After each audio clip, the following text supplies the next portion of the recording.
It is time for Tinfoil Tidbits, Episode 4. Tinfoil Tidbit 1, Buck v. Bell. This was one that was sent in to me. Buck v. Bell, 274 U.S. 200, 1927, is a decision of the United States Supreme Court written by Justice Oliver Wendell Holmes Jr. You should look him up. There's a documentary on that guy. In which the court ruled that a state statute permitting compulsory sterilization of the unfit, including the intellectually disabled, for the protection and health of the state, did not violate the Due Process Clause of the 14th Amendment to the United States Constitution. The decision was largely seen as an endorsement of negative eugenics, the attempt to improve the human race by eliminating defectives from the gene pool. The Supreme Court has never expressly overturned Buck v. Bell. How about that? That's quite a tinfoil tidbit. Tinfoil Tidbit 2, Ghost in the Shell 2017. This actually was going to be a tinfoil tidbit, but I realized this one did warrant a video, so check my channel out to see the Ghost in the Shell 2017 video I made, the tinfoil tidbit that never was. Or I should say the tinfoil tidbit that became an episode. Now, tinfoil tidbit number 4, I'm skipping 3. I'm going to put 3 at the end because it's long and drawn out. But tinfoil tidbit 4 is a deleted scene from Question Reality because I don't know if it was the audio or the video, something happened with the video and everything was damaged, and I was able to find a program that kind of pieced it together. It's not perfect, but here it goes. Is I remember choosing my life in another dimension before I came here as the person I am. I remember choosing my life from a catalog of lives.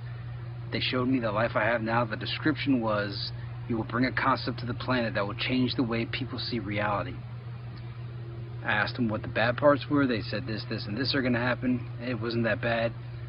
I chose to come back. There's a lot more to it, but that's the gist of it. And look, most people won't say this on camera, put themselves out there. And I'm always met with disbelief. If you don't believe it, how do you think you got here? What is your earliest memory? And that's why I'm calling this voluntary existence. We're here voluntarily. I'm saying it's okay, let's have this combo finally, once and for all. Let's figure this out. It's going to be a fun journey. This is like when Martin Luther stapled his complaints with the church on the door, and that started the Enlightenment and Reformation. We need to have another Enlightenment, Renaissance, Reformation, and rediscover for ourselves, without the authority, what is reality. And let's define it for ourselves.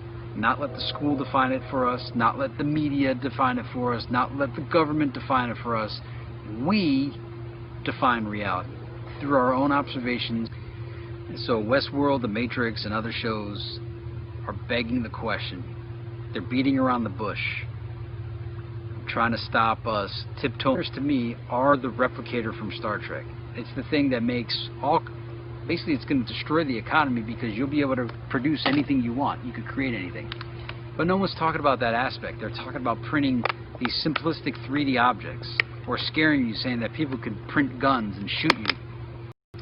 Another implication is genetic engineering, genetic modification, bioengineering. It's always presented to us as like this evil thing, or that the wealthy are going to have perfect genes and the poor people won't. Well, my side is just saying is there's so many implications for technology that people are trained not to critically think, and they don't ask. So that was the rescued footage. Obviously, the mouth and the audio were off because that was through the rescue process. But you know what? The good part is most of that footage was covered in other episodes of Question Reality. So here it was just a reinforcement of the ideas. I recorded that during the recording of Question Reality Episode 1. Tinfoil Tidbit number 5. This is another deleted scene. This was from the Rise of the Machines saga, which is only 2 episodes right now, but I'll just put this footage that got lost in the mix somehow here so I don't have to waste an episode on it. This is a video series called Rise of the Machines. We will be examining many articles related to robotics, AI, future tech, and the displacement of human workers to robotics and AI. We will try to have the discussion, or at least spark it, on what will we do as a society when all of us have been replaced. I think many people think that they will be immune to the automation of society. But I tell you, every single occupation can and will be replaced by robotics. If you're a teacher, Khan Academy's coming for you, and human robots. If you're a doctor, surgeon, anybody in the medical industry, you're going to be replaced. If you're a laborer, definitely going to be replaced. If you work in fast food, you're already being replaced. Accounting, TurboTax, law, LegalZoom.com. Nearly everybody is going to be replaced if they haven't already been. So what are we going to do about being able to financially provide for our families? It's going to be difficult. We're going to have to modify the whole way we earn money. We're going to have to modify the economy. We're going to have these discussions. So the goal of Rise of the Machines is for us to become aware of this and take a look at it. There are so many articles I have collected just since July of 2015, 113 articles, and I know there are so many more. And those were just the ones that I collected. There are so many more, and there were so many prior. So I invite you to have this discussion. Let's think about this. Let's figure out how we're going to organize ourselves, govern ourselves, pay for things, exchange with each other. But at the same time, when 3D printing comes out, if it's allowed to flourish the way it really could be, as Jeremy Rifkin says, there could be a Napster for everything. My goal is not to alarm. My goal is to accelerate this discussion so that we could get to a point at which we end artificial scarcity, we end the 40-hour work week, we end the need to pay for the basic necessities of life that can all be provided via automation. Everyone could have the lifestyle of a billionaire. I covered this in previous playlist series on Grunch of Giants and others. So let us begin to build the world of which we were all promised, a utopian future based on automation, AI, abundance, and enough for everybody. So we could all of humanity, flourish and enjoy our experience of life here on Earth in this body. I'm looking forward to covering this subject matter with you, and I'll see you next time. When they replaced the fast food worker with the robot, I said nothing because I wasn't a fast food worker. When they replaced the truck driver with automated driving, I said nothing because I wasn't a truck driver.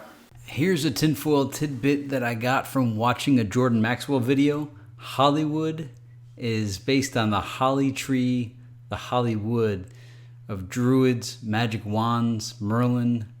The conductor in the orchestra waves a magic wand, a holly tree, a Hollywood. So that was Jordan Maxwell's wordplay. Tinfoil Tidbits 7. This was another one that was submitted to me. Nordyke v. King. Nordyke v. King 563 F3D 439, 9th Circuit 2009, is a case in the United States Court of Appeals for the 9th Circuit in which a ban of firearms on all public property and whether the Second Amendment should be applied to the state and local governments is to be decided. After several hearings at different levels of the federal court system, Alameda County, California promised that gun shows could be held on county property, essentially repudiating its ordinance. So that sounds like a win for firearms, I hope. It sounds like it was positive in California. Wow. Unless it wasn't. It sounds like the gun rights won. Tinfoil Tidbit 8, Other Loose Ends. So these were all notes from other people. The lady who had questions. I have no idea what that even is. HARP. Everyone by now knows about HARP, and everyone loves to say the High Frequency Active Auroral Research Program. Weather Modification Treaty. That's actually going to become another video because there's a lot to that. So that'll turn from tidbit to actual episode. Chemtrails. The chemtrail conspiracy on Wikipedia. Walmart stuff. The Fusion Center. Jade Helm. Hey, if it's on Wikipedia, it must be true, right? So those are things submitted to me, but I'm not. While I do follow these topics, I don't represent it as if I'm an authority to speak on Jade Helm or Fusion Centers or prepping or chemtrails or weather modification. So I'm just giving it lip service because these are topics that are interested by the people that watch this channel. And now comes the final tinfoil tidbit that I pushed to the end because this is a long, grandstanding tidbit, but it's for me to gain my therapy. Tinfoil Tidbit 3. This isn't really a tinfoil tidbit, and I hope this doesn't kill the momentum of this episode, but air from out from under my wings, I'm relaxed. After producing Question Reality Episode 5, Choosing My Life, I felt like my mission in life was completed. I felt like I finally said my piece. My piece. Don't worry, I'm not quitting, but I'm finally satisfied and relaxed. Whereas I've always had this anxiousness that I had so much information I needed to share, but I came to realize everything was beating around the bush. I just needed to make that video, Question Reality Episode 5, and all the hundreds, if not thousands of other videos I made were all to get to that point. That video was really my reason for being. And now that I've completed it, I feel like I'm taking on a new life with relaxation, breathing deep, enjoying the planet, enjoying my life. And so many other simultaneous things occurred all at the same time. Another thing that's taken such a load off my chest is a conspiracy theorist president was elected in the United States, Donald Trump. So I feel like I have nothing to complain about anymore. I finally got what I wanted, and it seems that conspiracy theorists all over don't know what to do with themselves. We all finally got the conspiracy president we've always wanted, the anti-New World Order. And through the process, Alex Jones is now a household name. 10, 15 years ago, if not 20 years ago, I was trying to tell everybody about Alex Jones. I was like, man, if the world would just hear Alex Jones, everything would change. And luckily in 2013, Drudge Report started linking InfoWars. And I think that is the biggest thing that decided this election, was Drudge linking to Alex Jones or to InfoWars. And conservatives and people on the right and people that view Drudge Report finally saw the information that they've avoided their entire lives, and they finally got exposed to this kind of information. Conspiracy theory is now the new mainstream. You can't deny it. Donald Trump was a birther, a truther. He's a conspiracy theorist, and he was elected against all odds. He did everything not to get elected, and he got elected because people heard the things that they needed to have said, because they had been exposed to thought-provoking information from InfoWars, alternate perspectives on things. I'm not saying InfoWars is 100% truthful, but it's truly an alternative news perspective. Also, 10 years later, Simulation Theory, a book I published in 2007, is now a dominant and accepted worldview. When I put that book out, people were like, what are you talking about? This is the weirdest thing I've ever heard. This is ridiculous. Now, and obviously I got to thank Joe Rogan and a bunch of other people for talking about the simulation theory, but it's a dominant worldview, and seeing my perspective become, in the past, a minority perspective to being adopted and in vogue and in style is really cool. I've been selling more copies of Simulation Theory more than ever since I narrated it for free on the channel. It felt really good to narrate it, to get the info out there, because it's kind of been just sitting in me. Even though I published the book, narrating it brought it to life and brought it to a much larger audience. And what's amazing is giving it away for free resulted in more sales than I ever had when it wasn't for free, because it was more marketing, more word of mouth, and it reached a much larger audience. It's really relaxing. It helps me feel accomplished. And when you feel accomplished, you feel like you've achieved. And now I feel like I belong. Now I feel like my voice is finally heard. Even though people don't directly attribute it to me, I didn't invent it. It goes back even farther. But the phrase simulation theory, I feel like I coined that phrase because it was called simulated reality, the simulated argument, and a couple others. Mine was simulation theory, and that's now what people are using the most. The Westworld HBO series really took a load off my chest now that millions of people have seen that. This one's ridiculous, but the Miami Dolphins finally having a head coach, Adam Gase, that might be able to win a Super Bowl is really relaxing for me as well. I feel like I need the Dolphins to win a Super Bowl so I can finally move on. It's absurd, it's ridiculous, but I need it. I need it. I need the victory in my lifetime. When the Dolphins won, I wasn't alive. I need it. It's absurd, but I need it to move on. Please, Adam Gase, Come on, Dolphins win so I can move on with life. And to give you perspective, I haven't watched a baseball game since the Florida Marlins beat the New York Yankees in 2003. I haven't seen a single game. I don't even know I don't know a single player in the major leagues now. And when the Miami Heat won in 2006, that was the last time I watched a basketball game, except for when the Heat made to the finals a couple other times with LeBron James. But once they won, I moved on. I don't watch baseball anymore. I don't watch basketball anymore. And I want to stop watching football, but I need closure. I need the Dolphins. And finally, Flat Earth. Believe it or not, Flat Earth has made my life so much easier. I no longer think outer space is a place that can be visited. And that's a load off of my chest. I used to try to figure out, how am I going to explore the entire universe? How am I going to do that in my lifetime? Now that it's not a place you can actually visit, and Earth here is all there is, even if the plane goes infinitely, I feel like it's a lot more relaxation. So I'm so relaxed. I can finally start living my own life now. I feel vindicated. I'm no longer angry. I'm not the angry conspiracy theorist because Donald Trump made the conspiracies acceptable. He's made the world, if there's any conspiracy theorists out there that are hating on Trump, and conspiracy theorist, conspiracy realist, whatever you want to call it, man, truther, all the synonyms. I'm not worried on names. Look, Trump's not perfect, but the election means that the truth movement finally peaked. This is our time.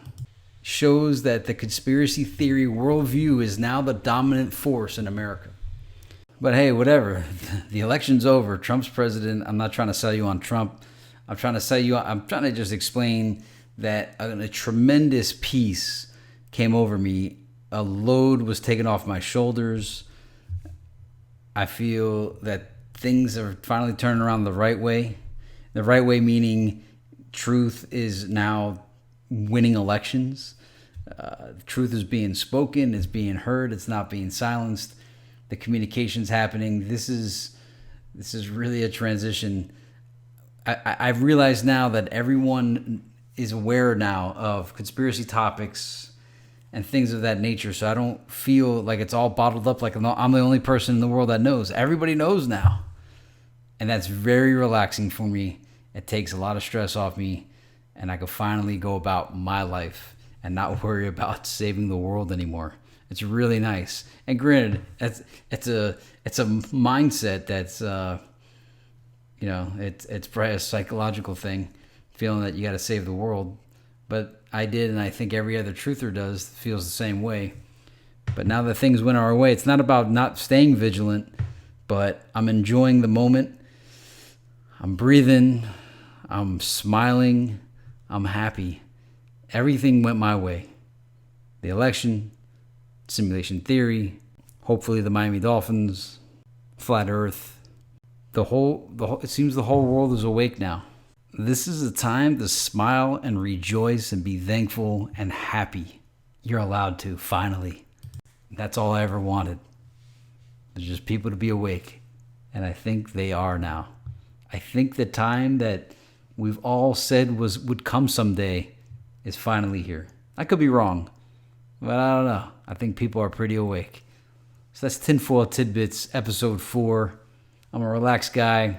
I got all this out of my plate. The whole month of March, last month, was me getting rid of all my old stuff. And that's why a lot of videos were of old material or whatever. But I think by the end of today, I'll get it all out and I can start working on new material, a new vision, a new everything. Thanks for watching. I'll see you next time.